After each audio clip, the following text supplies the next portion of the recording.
With a little old driver so lively and quick, I knew in a moment it must be Saint Nick.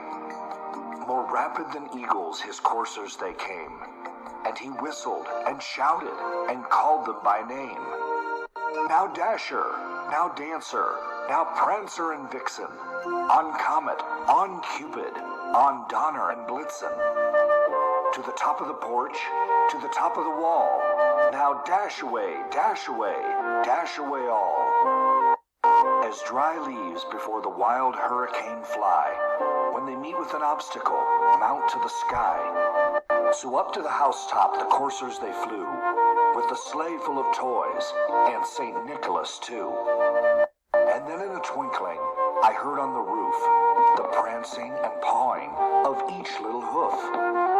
As I drew in my head and was turning around, down the chimney St. Nicholas came with a bound.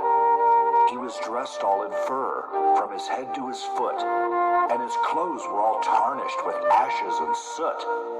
A bundle of toys was flung on his back, and he looked like a peddler just opening his pack.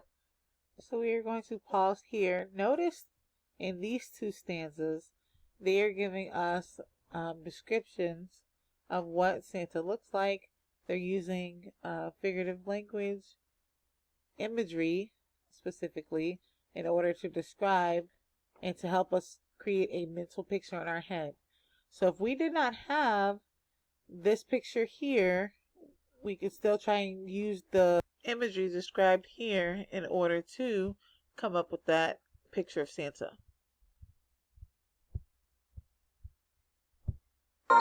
His eyes, how they twinkled, his dimples, how merry. His cheeks were like roses, his nose like a cherry. His droll little mouth was drawn up like a bow, and the beard of his chin was as white as the snow. So what figurative language is all of this?